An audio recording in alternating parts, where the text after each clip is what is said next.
On peut s'asseoir dans la présence de Dieu. Amen, que son nom soit béni. Amen. Alors, le thème de ce message, c'est la voix de Dieu dans le désert. Amen. Je vais demander à quelqu'un... le thème de ce message, c'est la voix de Dieu dans le désert. Amen. Je vais demander à Abraham de bien vouloir prier pour ce message, que le Seigneur puisse me donner les mots qu'il faut. Parfois, on se dit, un message, ça doit durer 1 heure. Un message, ça doit durer... C'est pas obligé. Amen. Un message, ça peut durer 9 minutes, ça peut durer 10 minutes, ça peut durer 5 minutes. Amen. Tout dépend de ce que Dieu a envie de nous dire. Amen. Alors, s'il te plaît, merci. Seigneur, je te confie, Seigneur, ce message, Seigneur. Bénis tout ce qui va être dit, Seigneur. Saisis ton serviteur afin que rien de plus, rien de moins ne soit dit au travers de toi, que nous ressentons de ce moment changer, Seigneur. Mûris, Seigneur, dans ta présence, Seigneur. Que cette parole demeure en nous, que nous l'appliquons chaque jour de notre vie au nom de Jésus-Christ. Amen. Gloire à Dieu. Amen. Amen. Donc, comme je l'ai dit tantôt, le thème de ce message, c'est la voix de Dieu dans le désert. Et pour ça, j'aurais besoin de 2 volontaires. Un pour me lire dans le livre de Genèse, chapitre 16, versets 7 à 10. Genèse, chapitre 7, verset 7. Genèse, chapitre 16, verset 7 à 10. Le premier passage qu'on va lire. Genèse, chapitre 16, verset 7 à 10. Le deuxième volontaire s'apprête pour lire dans Genèse, chapitre 21, versets 15 à 21. Amen. Genèse, chapitre 21, versets 15 à 21. Amen. Donc, je vais laisser un ou une volontaire lire dans Genèse, chapitre 16, versets 7 à 10. Amen. La parole de Dieu. Amen. L'Éternel lui dit encore, je suis l'Éternel qui t'ai fait sortir du Chaldée pour te donner en possession ce pays. Abraham répondit, Seigneur Éternel, à quoi connaîtrais-je que je le posséderai? Et l'Éternel lui dit. Attends, excuse-moi, là tu dis dans quoi là? Tu as dit Genèse 16. Genèse 16. Excuse-moi. 16. Je reprends, j'étais dans le 15. C'est pas grave. L'ange de l'Éternel la trouva près d'une source d'eau dans le désert, près de la source qui est sur le chemin de Shur. Il dit, Agar, servante de Saraï, d'où viens-tu et où vas-tu? Elle répondit, je fuis loin de Saraï, ma maîtresse. L'ange de l'Éternel lui dit, retourne vers ta maîtresse et humilie-toi sous sa main. L'ange de l'Éternel lui dit, je multiplierai ta postérité, elle sera si nombreuse qu'on ne pourra la compter. Amen. Gloire à Dieu. Une autre personne dans le livre de Genèse 21, versets 15 à 21. Genèse 21. Je lis au nom du Seigneur dans le livre de Genèse 21, au verset 15. Quand l'eau de l'outre fut épuisée, elle laissa l'enfant sous un des arbrisseaux, et elle alla s'asseoir vis-à-vis à une porte d'arc, car elle disait que je ne vois pas mourir mon enfant. Elle s'assit donc vis-à-vis de lui, et leva la voix et pleura. Dieu entendit la voix de l'enfant, et l'ange de Dieu appela du ciel Agar et lui dit, qu'as-tu, Agar? Ne crains point, car Dieu a entendu la voix de l'enfant dans le lieu où il est. Lève-toi, prends l'enfant, saisis-le de ta main, car je ferai de lui une grande nation. Et Dieu lui ouvrit les yeux, et elle vit un puits d'eau. Elle alla remplir d'eau l'outre, et donna à boire à l'enfant. Dieu fut avec l'enfant qui grandit, habita dans le désert et devint tireur d'arc. Il habita dans le désert de Paran, et sa mère lui prit une femme du pays d'Égypte. En ce temps-là, Abimélec, accompagné de Picol, chef de son armée, parla ainsi à Abraham. Dieu est avec toi dans tout ce que tu fais. Amen.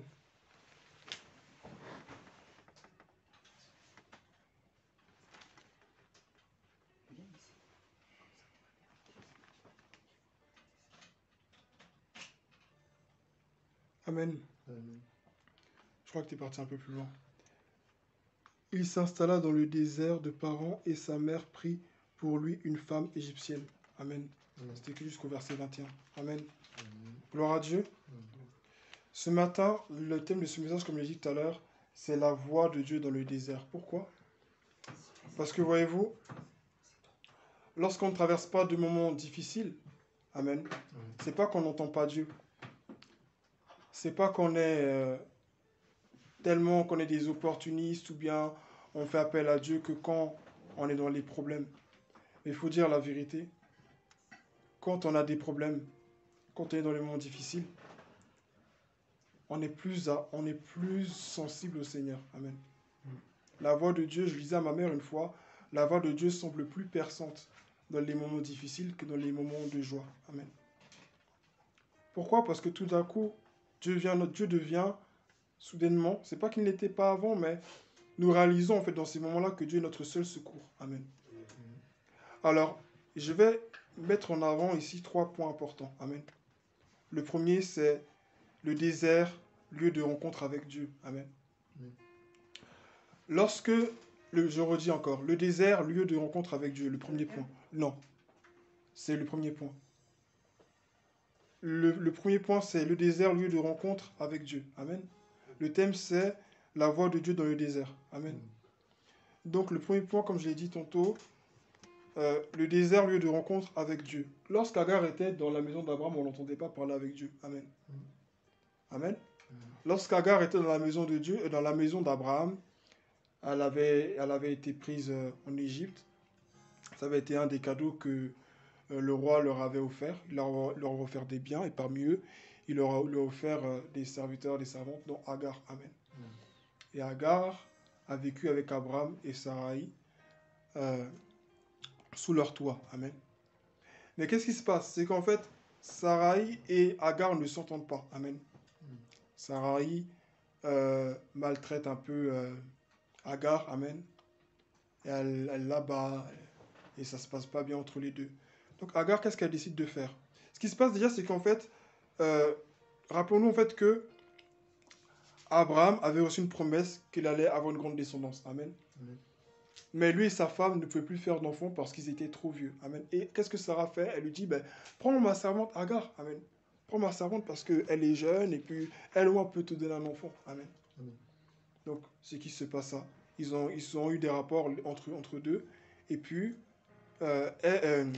Agar est tombée enceinte de Abraham. Amen. Par la suite de cela, Sarai est devenue vraiment colérique vis-à-vis de Agar. Amen. Agar portait l'enfant d'Abraham. Et dans ce moment difficile, ce moment de grossesse où elle recevait toutes ces maltraitances, elle a décidé de s'enfuir. Amen. Et dans sa cavale, si je peux le dire ainsi, amen, le Seigneur la rattrape. Et qu'est-ce qu'il est écrit? Il dit, Agar, servante de Sarai, d'où viens-tu et où vas-tu? Elle répondit, je m'enfuis loin de Sarai, ma maîtresse. L'ange de l'Éternel lui dit, retourne vers ta maîtresse et humilie-toi sous son pouvoir. Puis l'ange de l'Éternel lui affirma, je multiplierai ta descendance et elle sera si nombreuse qu'on ne pourra la compter. Amen. Nous rappelons que cette promesse est une promesse que Dieu avait faite à Abraham aussi. Amen. Mais Dieu fait aussi cette même promesse à cette femme, Agar. Amen.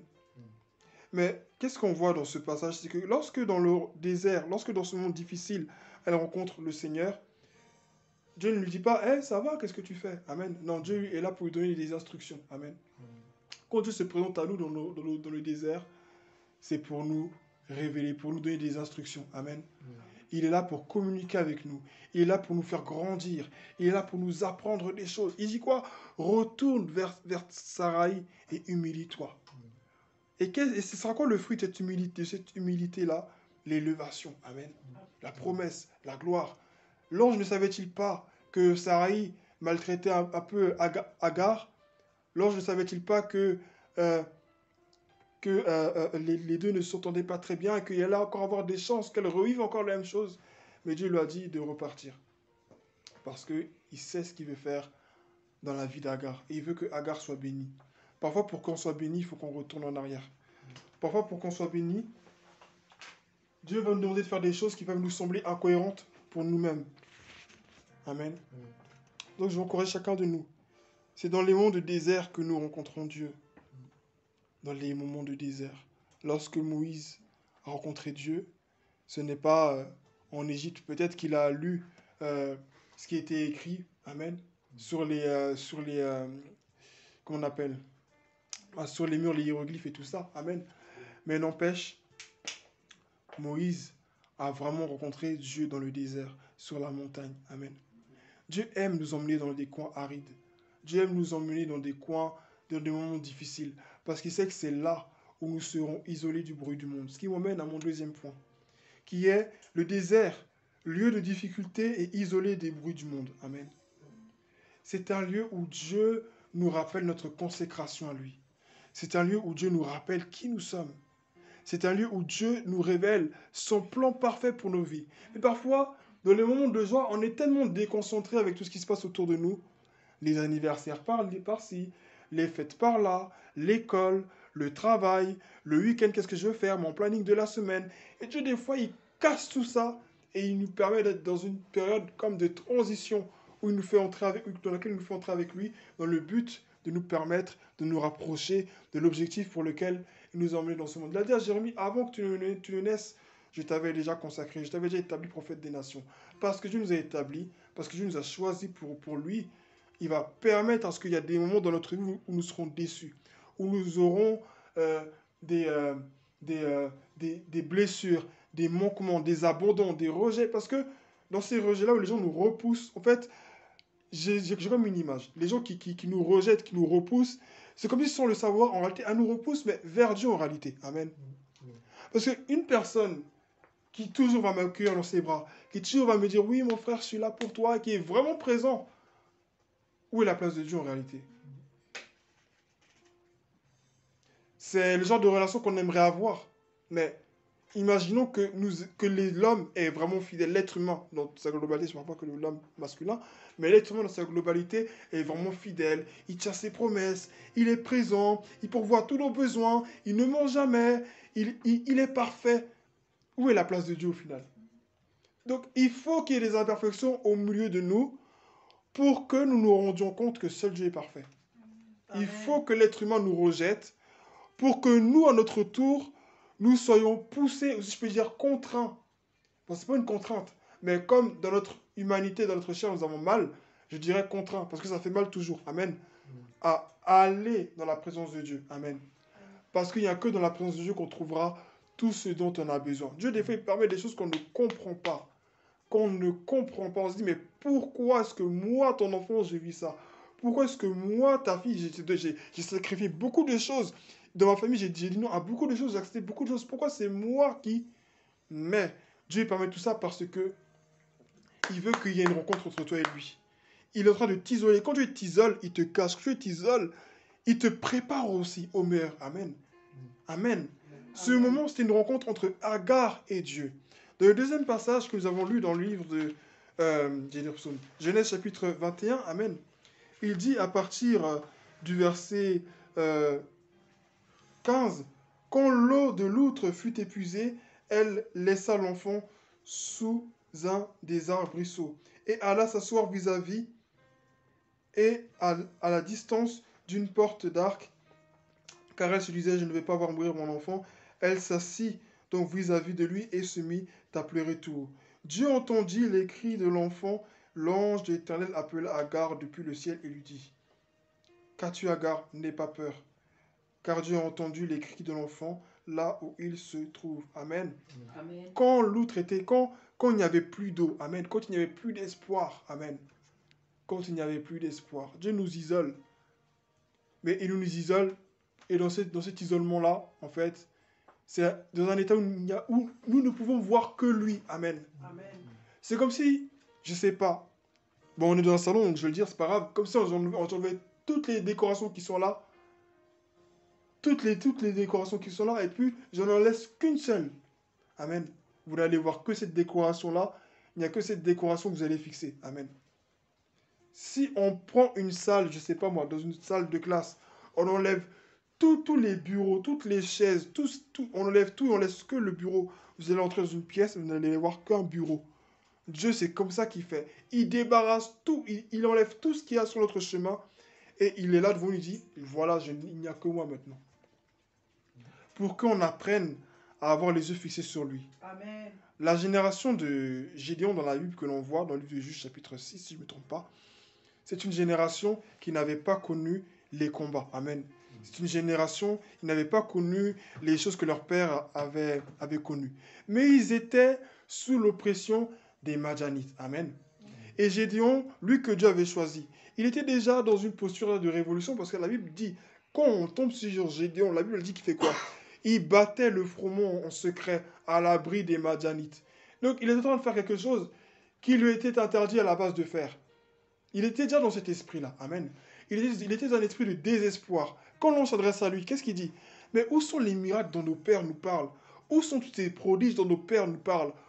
Où est-ce que ça y est tout ça? Amen. Gédéon était dans un esprit de désespoir. Au point où même quand Dieu l'appelle pour un héros, quand Dieu lui dit je t'appelle à faire ceci, il dit mais moi je suis le plus petit de ma famille, mon clan est le plus faible de Manassé. Qu'est-ce que je vais faire? Mais Dieu dit va avec la force que tu as, tu les vaincras comme s'il s'agissait d'un seul homme. Amen. Amen. Donc quand Dieu vient à nous, quand Dieu nous rencontre dans des moments difficiles, c'est pas pour plaisanter, c'est pas parce que non, Dieu nous met à part pour un but bien particulier. Dieu nous met à part pour nous cacher, Dieu nous met à part pour nous protéger, Dieu nous met à part pour nous éloigner, Dieu nous met à part pour nous préserver de beaucoup de choses. Et des fois, comme nous n'avons pas ce regard spirituel-là, notre premier réflexe c'est quoi? C'est de se plaindre. Mais je vous assure, si Dieu nous ouvrait les yeux, je pense que il y en a ici qui vont se mettre à danser. Il y en a ici qui vont se mettre à sauter de joie. Il y en a ici qui ne seront plus les mêmes parce qu'on va voir où est-ce que Dieu nous emmène et pourquoi. Mais Dieu est tellement bon qu'il ne nous ouvre pas les yeux. Parce que si Dieu nous ouvrait les yeux pour tout, si on savait tout, on n'aurait pas besoin d'avoir la foi aussi. Amen. Amen. Si la foi existe, c'est parce qu'on a des yeux fermés que la foi, elle existe. Amen. Amen. La foi, elle existe parce que, humainement parlant, on ne peut pas tout voir, on ne peut pas tout comprendre. Mais c'est justement parce qu'on ne comprend pas tout, qu'on ne voit pas tout, qu'on doit faire confiance à celui qui voit tout et qui comprend tout et qui sait tout. Amen. Donc, Agar ne comprenait pas ce qui se passait. Agar ne comprenait pas ce qui se passait dans sa vie. Mais comment ça? Moi, j'ai donné un enfant à Abraham. Et Abraham, un matin, comme ça, il vient puis me dit, sors de chez moi. Pourquoi? Pourquoi? Mais Dieu avait un plan pour Agar. Et j'aimerais dire à quelqu'un ce matin, Dieu a un plan pour toi. Amen. Dieu a un plan pour toi. Dieu a un plan pour Amen. moi. Dieu a un plan pour toi. C'est pourquoi il t'a mis à part. C'est pourquoi il a permis à ce que très tôt tu sois mis à part. Il y a des gens, vous voyez, ils sont, je vais dire ça comme ça, mais ils sont âgés. Et quand ils voient des jeunes comme nous qui sommes dans la foi, comme ils disent, ah, c'est quand j'étais jeune, j'aurais aimé. Mais ils n'ont pas eu cette grâce-là. Mais Dieu, nous autres, il nous a pris tôt par rapport à d'autres. Amen. Il nous a pris tôt parce qu'il veut faire quelque chose encore de particulier avec nous. Non pas qu'il n'a rien à faire avec les autres, mais Dieu veut faire quelque chose. Et Dieu voulait faire quelque chose dans la vie d'Agar. Il dit, il a entendu le cri de l'enfant. Moi, ce qui m'interpelle, c'est, peut-être que je ne saurais pas dire pourquoi, mais c'est pas grave. C'est Agar qui pleure. Et Dieu dit, j'ai entendu le cri, les pleurs, les cris de l'enfant. Amen. Pourtant, c'est Agar qui pleure. Et Dieu dit, j'ai entendu le cri de l'enfant. Amen.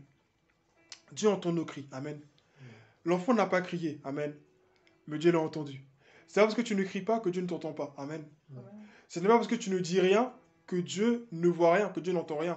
Dieu entend les soupirs de nos cœurs. L'enfant, certainement, peut-être qu'il avait faim. Il avait soif aussi. Elle s'est éloignée de l'enfant parce qu'elle a vu qu'elle était dans une situation où, ah là, c'est mort, c'est bon. Là, en fait, on va mourir ici, c'est bon. Elle s'est éloignée parce qu'elle ne voulait pas voir son enfant mourir. Elle ne voulait pas voir son enfant mourir. Il y a une autre femme dans la Bible qui a été confrontée à ça. Elle a vu son enfant mourir face à face. Nous connaissons cette femme, Marie. Amen. Elle a vu son enfant mourir. Amen. Mais elle, cette femme-là, et elle encore, il y avait une espérance encore pour elle, parce que Jésus allait ressusciter. Amen. Donc, il n'y a jamais de désespoir dans ce monde pour dire que c'est vraiment fini et c'est mort de chez mort. Même ceux qui n'ont pas Jésus le comprennent. À forte raison, nous qui avons Jésus. Amen. Amen. Marie a eu mal, mais Jésus allait ressusciter. Amen. Amen. Jésus allait ressusciter. Donc même si elle a eu mal sur le coup parce que son fils a été frappé, meurtri, la Bible ne nous relate pas toutes les souffrances de Jésus. Et les souffrances, si on prenait conscience de cela, ça allait être terrible. Amen. Mais Dieu a fait grâce qu'on sache juste l'essentiel. Jésus a beaucoup été humilié. Mais il y avait un espoir pour l'Église. Il y avait un espoir pour le monde. C'était pas la fin.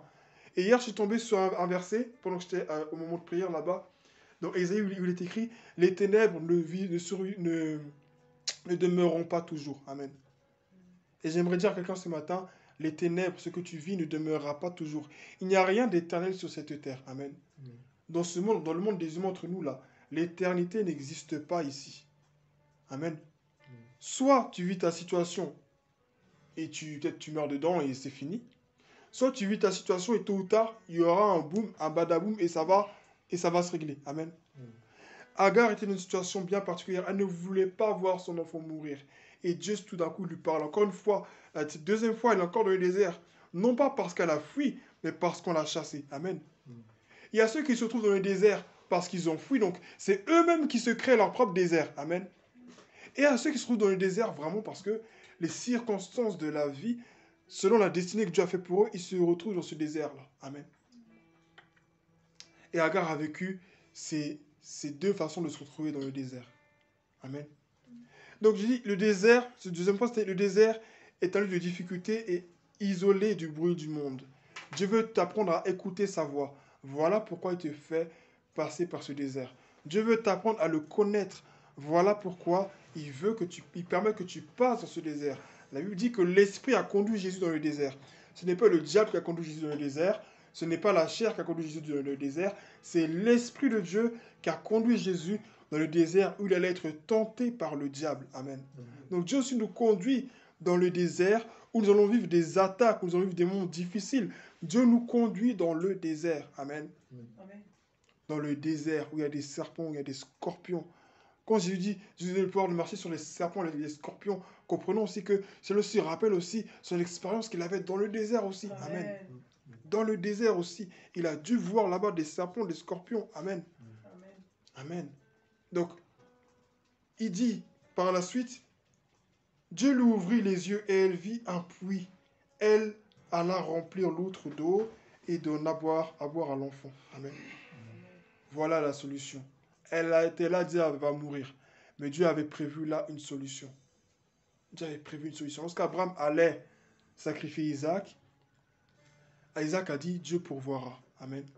Et Dieu a pourvu. Dieu pourvoit toujours aux besoins de ses enfants. Amen. Regardons la similitude un peu entre les deux. Elle aussi, elle était là avec un enfant qui allait mourir. Mais à la fin, Dieu a pourvu. Abraham aussi était avec son enfant qui allait mourir. Et à la fin, Dieu a pourvu. Amen. Et je vais finir par là. Le dernier point, c'est le désert. Lieu isolé, loin de toute aide potentielle. Je l'ai déjà dit aussi. Mais le sous-point, c'est Dieu veut être ton seul secours, ton seul soutien. Amen. Amen. Dieu veut être ton seul secours, ton seul soutien. Il ne veut pas que tu ailles chercher des aides. Oh, ma mère, ceci, mon père, cela, ma soeur, j'ai présenté l'assemblée, j'ai quelqu'un qui va me donner de l'argent, j'ai mon père. Dieu, parfois, il permet. Il y a des choses, des fois, qu'on ne comprend pas. Même les décisions, des fois, qu'on prend, on regarde en arrière, des fois, on ne comprend pas. On me dit, mais pourquoi j'ai fait cette erreur? Pourquoi j'ai fait ceci? Mais pourquoi j'ai fait cela? Mais quand tu laisses le Saint-Esprit t'ouvrir les yeux, quand tu as le discernement, tu comprends en fait que depuis le début, c'est Dieu qui a conduit tes pas. Amen. Il dit quoi à la fin? Il dit, Dieu lui ouvrit les yeux et elle vit un puits, elle alla remplir l'outre d'eau et donna à boire à l'enfant. Dieu fut avec l'enfant, celui-ci grandit, habita dans le désert et devint tireur à l'arc. Il s'installa dans le désert de Paran et sa mère prit pour lui une femme égyptienne. Amen. Amen. Voilà, Dieu avait prévu pour lui quelque chose. Dieu avait un plan pour cet enfant. Dieu a un plan pour chacun de nous. Il n'y a personne de nous ici qui est perdu, dans notre famille qui est perdu au point que Dieu ne puisse rien faire pour lui. Tant que tu vis, tu peux revenir à Dieu. Tant que tu vis, tout est possible. Amen. J'ai parlé de Jésus une fois, il y a quelques semaines, à un jeune Ivoirien aussi comme moi. Je lui ai parlé de Jésus, puis je lui ai dit, est-ce que tu as accepté le Seigneur? Il m'a dit, il est musulman. Je lui ai dit, est-ce que tu as accepté le Seigneur? Il m'a dit, ben, tout est possible. Hein. Et ça s'est fini comme ça. Amen. Amen. Tout est possible. J'ai peut-être pas eu la réponse que je voulais, mais tout est possible, ça veut tout dire. Amen. Amen. Dieu fait des choses parfois qu'on ne comprend pas. Parce qu'il veut qu'on s'appuie sur lui. Si tu résistes et que, alors que tu es dans ton monde difficile, tu ne veux pas t'appuyer sur Dieu, tu vas rester dans ton temps de désert jusqu'à ce que tu apprennes à t'appuyer sur Dieu. Dieu permettra peut-être à ce que par moment, bon, il fasse un peu frais, par moment à ce que il fasse peut-être un peu moins chaud, il ne permettra pas à ce que tu meurs dans le désert. Mais tu vas rester là jusqu'à ce que tu comprennes que tu as besoin de lui et de lui seul. J'ai vu une femme comme ça, brésilienne, qui pleurait à chaudes larmes dans une émission chrétienne brésilienne comme ça. Elle pleurait, elle pleurait, elle pleurait. Elle disait, mais pourquoi Elle rendait témoignage, quoi. Elle disait, mais pourquoi telle déception? Pourquoi ceci, pourquoi cela? Et j'ai demandé au Seigneur. Et le Seigneur m'a dit, j'ai permis à ce que tu traverses tout cela pour que tu saches qu'il n'y a que moi. Amen. Donc, comprenons qu'il n'y a que Dieu seul. Il n'y a que Dieu. Il n'y a personne. Ça ne sert à rien de chercher des amis, des gens, des pasteurs, des prophètes, des apôtres par-ci par-là. Il n'y a que Dieu. Quand tu vas te rendre compte qu'il n'y a que Dieu, tu ne seras plus déçu par quelqu'un ici. Tu ne seras plus déçu par les hommes. Parce que tu sauras qu'il n'y a que Dieu. Savoir qu'il n'y a que Dieu, ça évite beaucoup de blessures de l'âme, beaucoup de blessures intérieures. Ça évite beaucoup de déceptions. Parce que si quelqu'un n'est pas venu, si quelqu'un n'a pas fait, tu te dis, mais de toute façon, moi, je m'attendais à rien de lui, de toute façon. Moi, j'attendais rien de lui. Pas qu'il est incapable, non. Mais de toute façon, moi, j'attendais rien de lui, de toute façon, j'attendais rien d'elle. Moi, de toute façon, pour moi, il n'y a que Dieu, de toute façon, à la base. Donc, ok.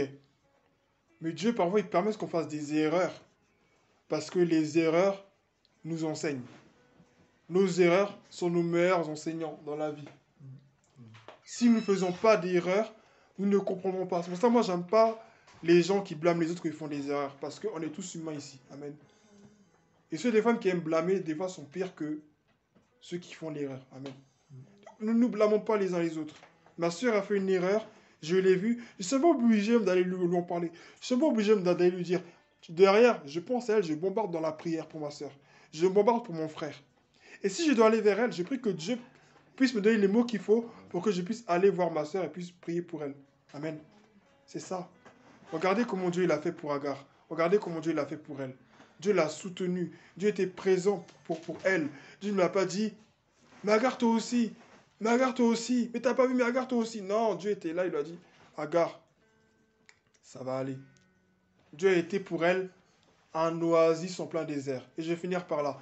Laisse Dieu être ton oasis en plein désert. Amen. Laisse Dieu être ta source d'eau vive en plein désert. Amen. Laisse Dieu être ton bien le plus précieux. Laisse Dieu être ta source. Laisse Dieu être ta paix, ta joie. Ne résiste pas. Ne dis pas, non, mais Seigneur, mais tu sais, les gens... non, non, non, non, non, non. Laisse Dieu être ton oasis en plein désert. Laisse Dieu être ton oasis en plein désert. Amen. Une personne qui a foi en Dieu, lorsqu'elle est dans une famille d'un croyant, elle devient à son tour un oasis en plein désert pour sa famille. Amen. Les gens viennent te demander des conseils. Les gens t'appellent comme si c'était toi le président de la République, comme si c'était toi le chef des chefs. Mais c'est Dieu qui t'a établi. Amen. Amen. C'est Dieu qui t'a établi dans ton travail. On vient te demander des conseils. Comme si tu étais devenu un conseiller en argent matrimonial. Les gens viennent te demander des conseils. Comme si tu étais un conseiller en orientation. Les gens viennent te demander des conseils comme si tu étais devenu un psychologue. Mais ce n'est pas vers toi qu'ils vont. C'est la présence de Dieu qui est en toi. C'est le Saint-Esprit de Dieu qui est en toi Amen. qui fait ces choses-là. Amen. Amen. Mais comment tu peux devenir cette personne quand toi-même tu n'as pas appris à te confier en celui qui est à la base pour toi ton oasis en plein désert? Que Dieu soit notre oasis en plein désert. Amen. Mais tout commence par quoi? Par la voix de Dieu. Quand Dieu, on est dans un monde difficile, au bout d'un moment, il faut s'asseoir. Il faut arrêter de crier. Des fois, il faut arrêter même de parler en langue. Il faut juste s'asseoir et dire, Seigneur, bon, dans ma situation là, tu dis quoi? Qu'est-ce que toi tu dis? T'en dis quoi? C'est quoi ta parole? C'est quoi ton mot? Moi, il y a des fois, bon, je peux le dire, c'est rien, parce que je l'ai vu à 2 reprises, et ça s'est bien fini, donc voilà. Quand je devais choisir entre aller en pro ou en général, quand j'étais encore en primaire, je demandais au Seigneur, où est-ce que je devais aller? Qu'est-ce que je devais faire? Parce que je ne sais pas où je vais aller. Le Seigneur m'a dit une seule parole. Pèse le pour et le contre et choisis, et puis tu vas. Mais il n'a pas dit spécialement, oh, en général, parce que c'est là que... Non, ou avant, on peut juste dire, toi-même réfléchis, pèse le pour et le contre, et puis choisis, puis va. Amen. Dieu a dit à Abraham, va vers le pays que je te montrerai. Il ne l'a pas dit, va en haut, je sais pas où, va en Égypte, je sais pas quoi. Dieu lui a dit, Dieu l'a juste dit, prends un chemin et puis va. Amen. Donc Dieu ne procède pas avec tout le monde de la même manière. Amen. Amen. Il y a des gens avec qui Dieu va dire, toi, c'est au Japon que je veux que tu ailles, et c'est là-bas, et tu vas tourner comme tu veux, tant que tu n'es pas allé au Japon, tu ne vas pas réussir, tu n'entreras pas dans ton appel, parce que Dieu veut que tu ailles au Japon. Puis il y en a qui Dieu dit, prends n'importe quel avion. Prends n'importe quel avion, quoi qu'il arrive, je suis avec toi. Amen. La deuxième fois que le Seigneur m'a fait ça, c'était par rapport au bac. Je devais choisir, soit je passe le bac dans une école où je suis là-bas 2 fois par semaine et je passe un peu aussi en candidat libre. En gros, soit en candidat libre, soit en présentiel, mais dans une école qui pourrait être aussi assez chère. Moi, je voulais être en présentiel. J'ai prié, j'ai dit, Seigneur, où est-ce que tu veux que j'aille et tout, etc. Il m'a dit, toi-même, tu sais, choisis, fais le choix, regarde, pèse le pour et le contre et vas-y. J'ai regardé, pour moi en tout cas, j'ai pas trop regardé au prix, j'ai dit, je vais aller dans une école où je pourrais rencontrer des gens. J'ai envie de rencontrer des gens, je peux être à la maison, moi je veux rencontrer des gens. Donc j'ai choisi une école. C'était cher, c'était compliqué, mais Dieu à la fin, pour ma famille, moi qui savons, Dieu a pourvu. Amen. Amen. Les professeurs sont réunis. Amen. Ils ont fait une réunion dans notre dos pour baisser le prix de l'école. Et Dieu m'a fait grâce, j'ai eu le bac cette année. Amen. Amen. Quand je dis que Dieu pourvoit, c'est une réalité. C'est pas parce que c'est une belle musique, parce que c'est beau à dire. Amen. C'est tellement beau. Non, c'est la réalité. Dieu pourvoit à nos besoins. Amen. Amen. Donc c'est ça. La voix de Dieu dans le désert. Écoutons-la. Dieu a quelque chose à nous dire. Et je suis sûr que pendant que tu es en train de traverser cette situation dans ta vie, Dieu a un message particulier pour toi. C'est peut-être celui-ci, c'est vrai. Mais Dieu a un message encore plus spécifique. Quand tu vas rentrer, quand tu rentres dans ta chambre, parle à Dieu, dis Seigneur, j'ai entendu ce matin que dans le désert, je peux entendre ta voix. Alors dans mon désert, fais-moi entendre ta voix maintenant. Qu'est-ce que tu as à me dire? Dieu va peut-être pas te répondre maintenant, mais sois attentif. Quand tu poses une question, ça, on me l'a enseigné, ce que ma mère m'a enseigné, m'a dit, quand tu poses une question à Dieu, tu lui poses une question, tu dois t'attendre à ce qu'il te réponde, tu dois être attentif. Parce que Dieu va répondre. Dieu va vraiment répondre. Il faut être attentif. Il faut être très attentif. De toute façon, en tous les cas, même si tu n'arrives pas à tenir dans le temps pour dire qu'est-ce que je dis, qu'est-ce que je dis, qu'est-ce que je dis, quand Dieu va te parler, tu sauras que c'est lui. Amen. Amen.